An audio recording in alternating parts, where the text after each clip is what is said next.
গত কয়েক বছর ধরে কানাডাতে প্রচুর বাংলাদেশি স্টুডেন্ট এবং পিআর আসছেন। অনেকেরই বাংলাদেশে ব্যাংকিং এবং ফাইন্যান্স রিলেটেড পড়াশোনা করা, এবং তারা জানতে চায় যে কানাডাতে কিভাবে ফাইন্যান্স রিলেটেড জব পাওয়া যায়। আমরা জানি যে কানাডাতে বিগ সিক্স ব্যাংক অলমোস্ট 300,000 কানাডিয়ানদেরকে এমপ্লয় করে থাকে।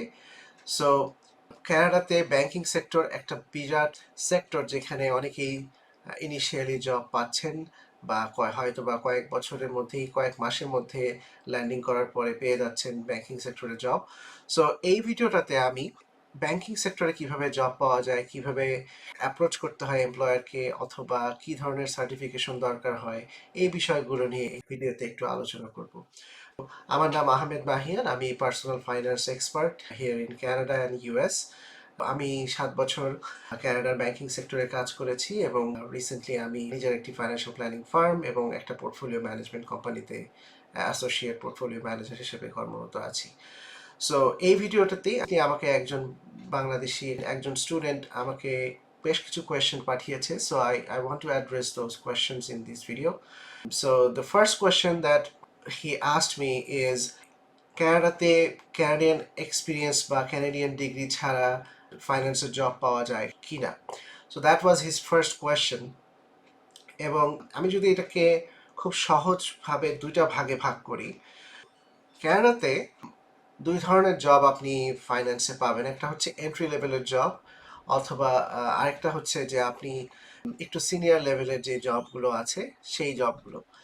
সো কানাডাতে এন্ট্রি লেভেলের যে ফাইন্যান্সিয়াল সেক্টরের জব, সেটা অনেকেই বাংলাদেশিরা যারা কানাডাতে আসছেন খুব ইজিলি পেয়ে যায় যদি একটু স্ট্র্যাটেজিকভাবে অ্যাপ্রোচ করে। বাট আমার কাছে যেটা এক্সপিরিয়েন্স থেকে আমি দেখেছি যে যেখানে বাংলাদেশিরা খুব স্ট্রাগল করে, সেটা হচ্ছে যে বাংলাদেশ থেকে হয়তো বা 5 বা 10 বছরের ব্যাংকিং বা ফাইন্যান্সিয়াল এক্সপিরিয়েন্স নিয়ে আসছে, বাট সিমিলার রোলে জব পাচ্ছেন না। So that is the most common scenario we see. বাংলাদেশে ভালো জায়গা থেকে এমবিএ করা, আইবিএ বা নর্থ সাউথের মতো জায়গা থেকে এমবিএ করা, বাট এখানে এসে ওই এক্সপিরিয়েন্সটাকে ডিরেক্টলি কাজে লাগাতে পারছে না। হয়তো বা মাঝে মধ্যে দু একজন দেখা যায় যারা পেয়ে যায়, but majority of the Bangladeshi যারা স্টুডেন্ট বা পিআর নিয়ে আসছে, তাদের মধ্যে আমি খুব একটা দেখিনি যে যারা ধরেন ম্যানেজার পজিশন থেকে এসে ম্যানেজার লেভেলে জব পেয়ে গেছেন। এই জিনিসটা বাংলাদেশের মধ্যে খুব একটা দেখা যায় না, যেটা কিনা ইন্ডিয়ানদের মধ্যে দেখা যায়। অনেক ইন্ডিয়ান আছে যারা ইন্ডিয়াতে মুম্বাই বা বড় বড় সিটিগুলোতে ভালো জব করতো, এবং তারা যখন এখানে চলে আসে, they get not exactly the same level, but they don't have to start from the beginning. So I have seen people কানাডাতে অ্যাসিস্ট্যান্ট ম্যানেজার বা ম্যানেজার রোলে জয়েন করেছে, হয়তো বা one step down from their Indian job বা category. But এটা খুবই common যে ইন্ডিয়ানরা অনেক হাই র্যাঙ্কিংয়ে জয়েন করতে পারে কম্পেয়ার টু বাংলাদেশিদের থেকে। So if you are coming from Bangladesh and you have experience, most people starts from the entry level. So that's the unfortunate thing, যে কানাডাতে যেহেতু ওরা এমপ্লয়াররা বাংলাদেশি জব এক্সপিরিয়েন্সটাকে ওরা ভেরিফাই করতে পারে না, so they all rely on Canadian experience only. So it's tough to get the first job, but the good news is যে একবার যখন কানাডার এক্সপিরিয়েন্স হয়ে যায়, then it becomes very easy to switch or move up. So that's much easy to build a career once you have few years of experience. প্রথম যে কোয়েশ্চেনটা আমাকে ছোট ভাই করেছিল যে কানাডাতে উইদাউট ক্যানাডিয়ান ডিগ্রি পাওয়া যায় কিনা, I would say yes. Canadian degree is not a mandatory requirement to get a job. What you need to have is proper licensing exam or proper hands-on education. So for example, আমি যেমন retail banking এর কথা বলতে পারি। Retail banking হচ্ছে যেখানে most ক্যানেডিয়ানরা যায় account খুলতে বা credit card, line of credit বা মর্গেজ, এই প্রোডাক্টগুলো নিতে যে ব্যাংকটায় যায় তাদেরকে সাধারণত রিটেল ব্যাংকিং বলে। এবং রিটেল ব্যাংকিংটা মোস্ট অ্যাভেলেবল, মানে যখনই আপনি যাবেন কোনো মলে, দেখবেন যে ওই বিভিন্ন ব্যাংকের ব্রাঞ্চ থাকে, আরবিসি, সিআইবিসি, টিডি, এগুলোকে সাধারণত রিটেল ব্যাংকিং বলে। সো রিটেল ব্যাংকিং এর একটা এন্ট্রি লেভেল জব যেটা থাকে, বিভিন্ন ব্যাংক এই জবটাকে বিভিন্ন নামে ক্যাটাগরাইজ করে থাকে, যেমন আরবিসি বলে ব্যাংকিং অ্যাডভাইজার, সিআইবিসি বলে ফাইন্যান্সিয়াল সার্ভিস রিপ্রেজেন্টেটিভ। সো এই প্রত্যেকটা ব্যাংকেই একটা এন্ট্রি লেভেলের জব থাকে। সো দ্যাট রোলটা, ওইটার জন্য আসলে আপনার ক্যানাডিয়ান ডিগ্রির কোনো দরকার নাই। যেটা দরকার ওদের সেটা হচ্ছে সেলস এক্সপিরিয়েন্স এবং customer service related experience. So Canadian degree is not necessary, but what is necessary is certification. So আপনি যে প্রফেশনে কাজ করেন, আমি যেহেতু ফাইন্যান্স এবং ব্যাংকিং রিলেটেড এক্সপিরিয়েন্স আমার, আমি শুধুমাত্র ওইটুকুই বলতে চাই। I don't have any other knowledge from other sector, but banking এবং ফাইন্যান্সিয়াল সার্ভিস যেটা, যেমন রিটেল ব্যাংকিংয়ে আপনি যদি জব করতে চান, তাহলে আপনাকে সিএসআই, ক্যানাডিয়ান সিকিউরিটি ইনস্টিটিউট, যারা এই ধরনের কোর্সগুলো অফার করে থাকে, এদের দুইটা কোর্স আছে, একটা হলো ক্যানাডিয়ান সিকিউরিটি কোর্স অথবা IFIC, investment funds in Canada. So these are the two courses that you need to have to get a job in the retail banking. So retail ব্যাংকিংয়ে যদি কেউ যেতে চায়, তাহলে these are the most common two certification. এবং এদের মধ্যে IFIC থেকে সিএসসিটা একটু কঠিন, সিএসসিটা 2 পার্ট এবং আইএফসিটা 1 part, but these are the two certification that allows you to get licensed as mutual fund representative. So ক্যানাডাতে যারা রিটেল ব্যাংকিংয়ে কাজ করে, তাদের মেজর একটা জব রেসপন্সিবিলিটি হলো মিউচুয়াল ফান্ড সেল করা।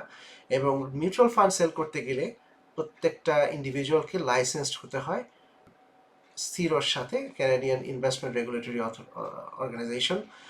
সো এই অর্গানাইজেশনটার সাথে লাইসেন্সিং করার জন্য সিএসসি অথবা এফিক, এই দুটো কোর্সের is applicable to more role, not just retail. কেউ যদি ওয়েলথ ম্যানেজমেন্টে যায়, ওয়েলথ ম্যানেজমেন্টটা হচ্ছে যে ডিভিশনটাতে ক্যানাডিয়ানরা একটু ওয়েলথি ক্লায়েন্টকে হ্যান্ডেল করে। যেমন ধরেন, কোনো ক্যানাডিয়ানের যদি $2 মিলিয়ন পোর্টফোলিও থাকে, they typically do not go to the retail banking. So আপনি যদি মলে যে ব্রাঞ্চগুলো দেখে থাকেন, সেগুলোকে বলে রিটেল ব্রাঞ্চ, যেখানে টিপিক্যালি বাঙালিরা যারা আসে ফার্স্ট চেকিং অ্যাকাউন্ট বা সেভিংস অ্যাকাউন্ট, ক্রেডিট কার্ড এগুলো খোলে, সেইটাকে বলে রিটেল ব্যাংকিং। ওয়েলথ ম্যানেজমেন্ট ডিভিশনটা ব্যাংকের একটু ডিফারেন্ট হয়, তারা হলো একটু হাই নেটওয়ার্থ ইন্ডিভিজুয়ালদেরকে নিয়ে কাজ করে। So that department also has few roles. So for example, wealth management এর first entry role হলো associate role. So associate রোলেও আপনার লাইসেন্সিং দরকার হয়। So সেই লাইসেন্সিং এর জন্য আপনাকে সিএসসি দিতে হবে। So whether you take CSC or EFIC, you need to have one of these two to get registration with the proper authority. So আমার যে ভাইটা কোয়েশ্চেন করেছে যে how affordable this certifications are, so compare to full fledge masters course, যেটা anywhere can be 15,000 to 30,000, এইটা থেকে এই certification কোর্সগুলো মাস চিপার। যেমন সিএসসি এবং এফিকটা মনে হয় রাফলি around $1,000 right now. If you take some other supportive material like the question bank, যদি আপনি প্রিন্টেড কপি নেন।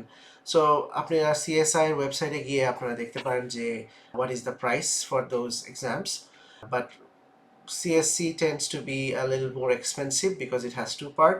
Last time আমি চেক করেছি যখন, it's around $1,500 and IFC is around $1,000. But you go to the website and find out the up-to-date exam fee. So basically আপনি যখন এই দুটো কোর্স করে ফেলবেন এবং আপনি যখন অ্যাপ্লাই করবেন আপনি রিটেল ব্যাংকিংয়ে বা ওয়েলথ ম্যানেজমেন্ট ব্যাংকিংয়ে, they want to see if you are already licence certified. Like আপনি যদি অলরেডি সার্টিফিকেটটা থাকে, ওদের জন্য আপনাকে রেজিস্ট্রেশন করাটা খুব ইজি হয়ে যায়। So they don't have to worry about you not passing the exam once they hire you as an associate or banking advisor. So আপনি যদি ক্যানাডাতে আসার প্ল্যান করে থাকেন এবং আপনার যদি ইচ্ছা থাকে যে ক্যানাডিয়ান ব্যাংকিং সেক্টরে ঢুকতে চান, সো আই উড রেকমেন্ড যে আপনি বাংলাদেশ থেকেই সিএসসি আইএফসি কোর্সের প্রিপারেশন নেওয়া শুরু করেন। এবং ইনফ্যাক্ট আপনি ওখান থেকেই পড়াশোনা শেষ করে আসতে পারেন। You just have to sit once you land here, so that will help you to speed up the process of finding a job. So এটা খুবই ভালো strategy. I have seen few people doing that kind of thing, and ইন্ডিয়ানরা এই বিষয়ে অনেক এগিয়ে আছে। ইন্ডিয়ানদের মধ্যে এই জিনিসগুলো খুব স্মার্টলি ওরা কাজ করে। So I want to see more Bangladeshi people, যে তারা বাংলাদেশ থেকে ট্রেন আপ করে আসবে এবং জাস্ট এখানে এসে পাশ করেই যাতে within a month they can start their job here in Canada. So the next question that I had from this gentleman is how to use those certification for the job. So আমি যখন new ইমিগ্রেন্টদেরকে mentor করি তখন একটা জিনিস আমি সবাইকে বলি যে রেজুমেটা দেখা যায় যে বাংলাদেশি স্টাইলের রেজুমে থাকে, 2 পাতার resume, HSC SSC reference. No, that's a very wrong approach. Nobody wants to see your HSC SSC result. Nobody cares about those. আপনি আইএলটিএস এ কত পেয়েছেন, nobody cares about those. কত পেয়েছেন, nobody cares, because at the end of the day আপনার রোলটা হচ্ছে sales role. আপনি জিআরইতে it's irrelevant two role, এবং অনেক সময় আপনার এমপ্লয়াররা জিআরই কি, জিম্যাট কি, বা আপনার আইএলটিএস এর স্কোর 7 কিনা 8, they have no idea what you are talking about. So try to avoid those things, যে আপনি এমন কিছু কাজ করেছেন বাংলাদেশে যেখানে আপনি সফটওয়্যার ইউজ করেছেন, দোজ আপনি যদি ওই সফটওয়্যারগুলোতে এমফ্যাসিস করেন যে আমি এই সফটওয়্যার জানি, আমি ওই software, doesn't really matter to these people because it's not what they're looking for. So avoid those unnecessary information on your resume. So আপনি রেজুমে থেকে ওই জিনিসগুলো রিমুভ করে ফেলেন। আপনি একজন যে কিনা এই সেক্টরে এখানে কাজ করছে তাদেরকে দিয়ে রিভিউ করান আপনার রেজুমিটা। টিপিক্যালি তারা বলে দিবে যে কোনটা রেলেভেন্ট কোনটা রেলেভেন্ট না। এবং always our recommendation, at least my recommendation is bring your resume down to 1 page, because HR receives hundreds and thousands of resume for an application. They don't have the time to go through the 2 page, so they just want to see what they want to see.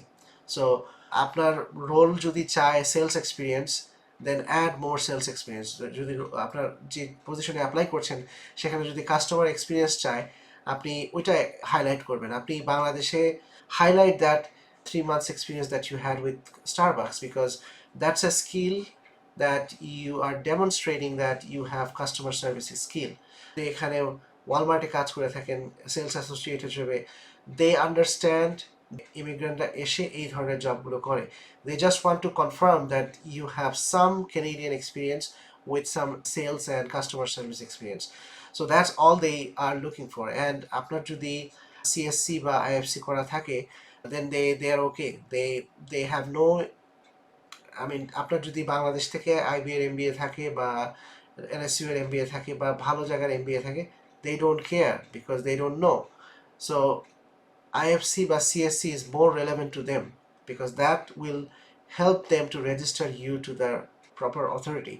আপনার MBA বা আপনার honours masters, none of this matters because এখানকার entry লেভেলের জবের জন্য high school diploma লাগে। A lot of job doesn't even need a undergrad. So আমাদের দেখা যায় যে প্রচুর বাংলাদেশি ভাই বোনেরা প্রচুর ওভার কোয়ালিফিকেশন নিয়ে এখানে আসে, এবং we tend to emphasize on our education, which is completely different than what the HR wants to see. HR wants to see your sales and marketing, sales and customer service experience, especially for the sales role that most retail banks have. Now, এরপরের কোয়েশ্চেনটা যেটা ছিল সেটা হচ্ছে যে how to climb up the ladder in the financial market এবং choose the right path. So যখন আপনারা প্রথম ক্যানাডাতে আসবেন, so it's a completely new world এবং completely new financial system, completely different banking structure. যেমন আমাদের ব্যাংকগুলোতে সাধারণত একসাথে এমটিও পজিশনে নেয় 20 জন 50 জন, I don't know how many they take. The only job I can talk about is Bangladesh Bank there, because that was the only job I had. আমি যখন পরীক্ষা দিই তখন আমাদের সাথে 20 জন ছিল। So we got selected 20 people, like, but usually ব্যাংকে আরও রিটেল কমার্শিয়াল ব্যাংকে আরও বেশি জন নেয়। সো ওই পজিশনগুলোকে এমটিও পজিশনগুলোতে বিভিন্ন ডিপার্টমেন্টে রোটেট করে। সো কেউ একজন ট্রেজারিতে কাটাচ্ছে 3 মাস, তারপরে হয়তো বা ক্যাশে ইনিশিয়ালি কাটাচ্ছে 1 মাস। I don't know the structure, but what I heard, they rotate from one department to another department so that they understand the basics of each department. Now, Canada-তে এই জিনিসটা completely different. Canada-র সমস্যা হচ্ছে যে এরা সবাই সাইলোতে কাজ করে, এক একটা সাইলোতে কাজ করে। যে কিনা ব্যাক অফিসে কাজ করে, he only knows things about the back office, he has no idea about what's happening in the front office, meaning যে আপনার রিটেল ব্রাঞ্চে কি হচ্ছে, হি হ্যাজ নো আইডিয়া। আবার রিটেল ব্রাঞ্চে যারা কাজ করে ফ্রন্ট সাইডে, দে হ্যাভ নো আইডিয়া যে ব্যাক অফিসে এটা কিভাবে কাজ করছে। So this is a problem. And থেকে ভালো কারণ হলো এখানে স্পেশালাইজেশনের, যদি কেউ একটা পার্টিকুলার স্পেশালাইজেশনের এক্সপার্ট হয়ে যায়, then he can really you know go quickly up the ladder.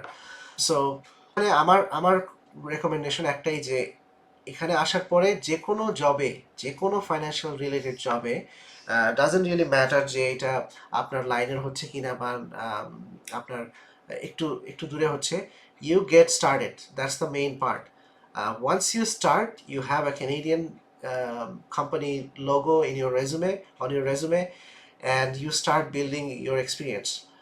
So usually আমি যেটা এক্সপিরিয়েন্স থেকে দেখেছি যে 1 থেকে 2 বছর, অনেকের ক্ষেত্রে 6 মাস লাগে। They are very smart people, they talk to other people, so within 6 months they find their own path, right? So portfolio management বা স্টক মার্কেট রিলেটেড বা কর্পোরেট ফাইন্যান্স, ওই ধরনের জব এখানে পাচ্ছে না আসার পরে, কারণ ওই ধরনের জবগুলো সাধারণত এন্ট্রি লেভেলে নেয় না। এন্ট্রি লেভেলে নেয় সাধারণত রিটেল ব্যাঙ্কিংয়ে হয়তো বা 6 মাস কাজ করছে, এবং within that time they apply for back office job or project management job, so they can quickly go. So that's more practical approach, যে আপনি আসার পরে জবে ঢুকে যাবেন, ঢোকার পরে আপনি খুঁজতে থাকবেন যে আপনার লাইনে কোথায় জব আছে, এবং আপনি যখন 6 মাসের এক্সপিরিয়েন্স হয়ে যাবে তখনই আপনি বুঝতে পারবেন যে আচ্ছা আপনাকে কোথায় যেতে হবে। So the next question is difference between the cities, especially Toronto, Ottawa, Vancouver, Victoria, Calgary, etc. finance job and overall quality of life. That's a really good question. It all depends on your goal.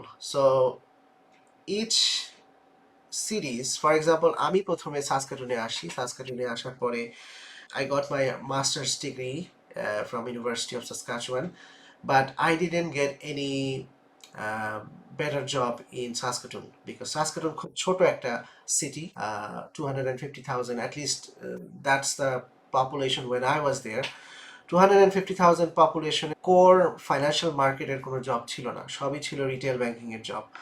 So আমি masters করার পাশাপাশি CFA complete করে ফেলি। So CFA এর job typically হলো আপনার major financial হাবে। So for example Toronto, Chicago, New York, এই ধরনের সিটিগুলোতে ওই জবগুলো বেশি। So I couldn't find any CFA related job. So what I had to do is had to start from the scratch. So আমি ওই retail banking এর entry level job দিয়ে ঢুকি।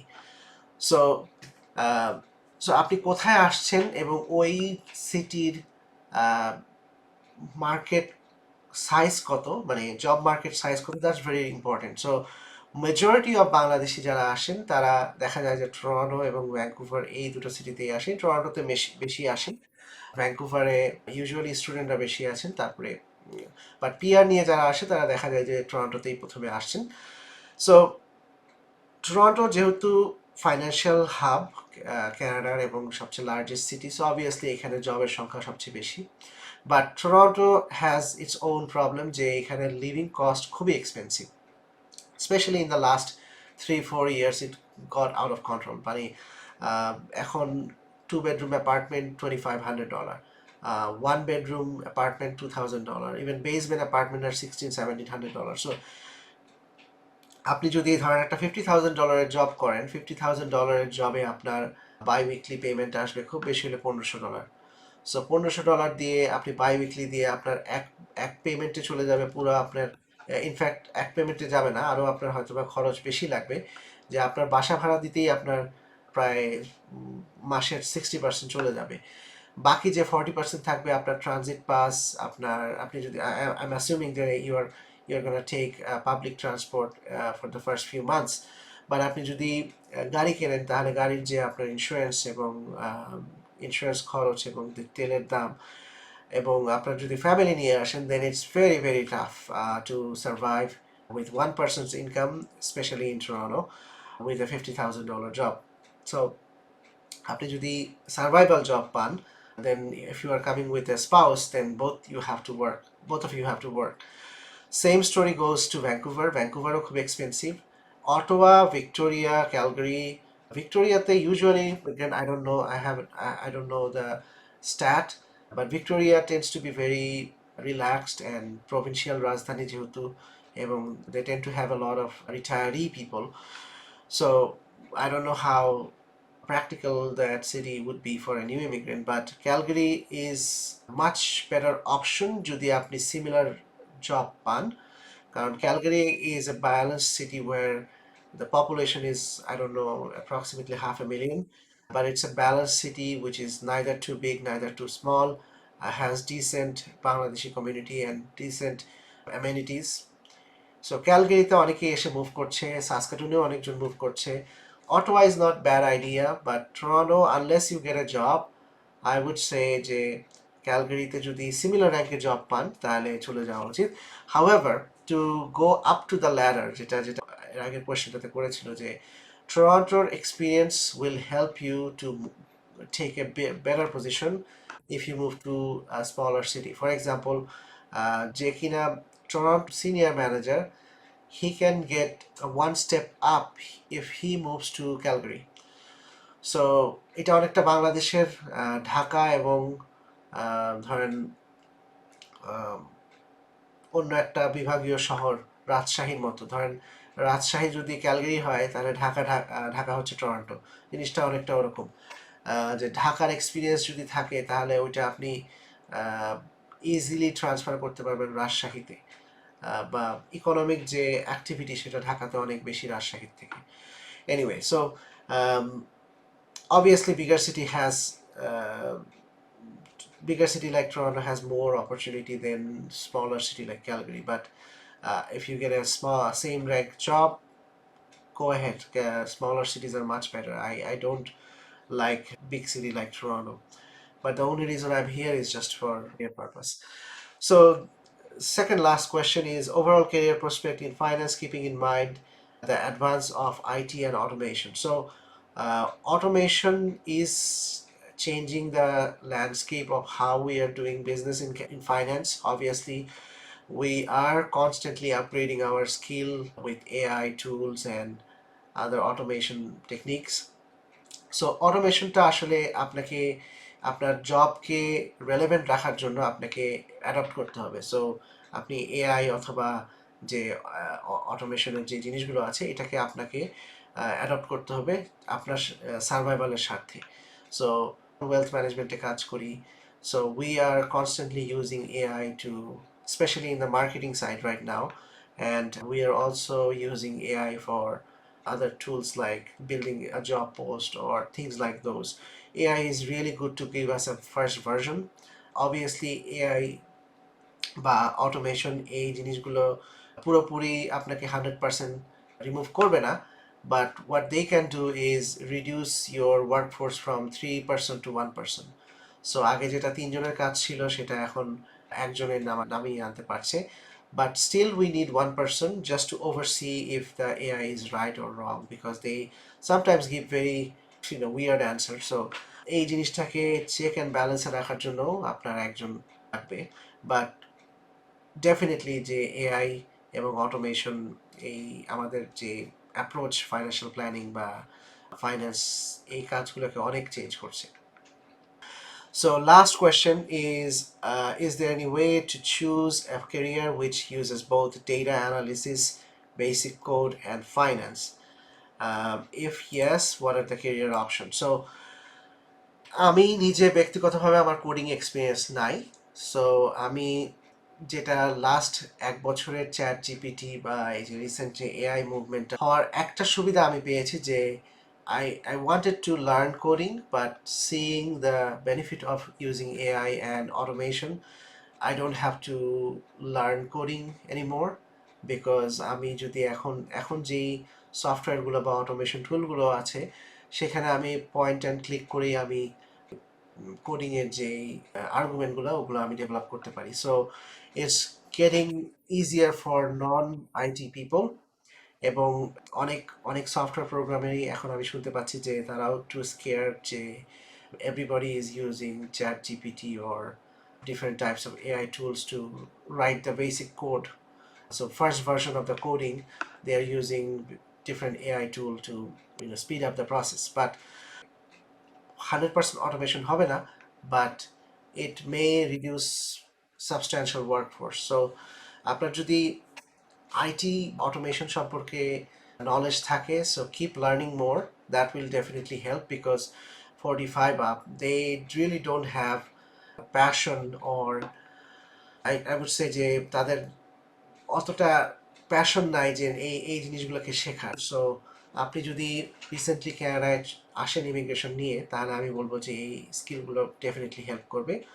YouTube, I use YouTube a lot for learning, so YouTube is a great tools resource for learning. আসবেন আপনি যেই লাইব্রেরিতেই যান, আপনার, আমি যেমন টরন্টোতে থাকি, টরন্টো লাইব্রেরি আমার জন্য free. So each library has tons of resource. So for example, Toronto Public লাইব্রেরিতে লিঙ্কডইন লার্নিং আছে। লিঙ্কডইন লার্নিংয়ে প্রচুর আপনার এই ধরনের কোর্সগুলো আপনি পাবেন, which you can learn to improve your understanding of the Western culture.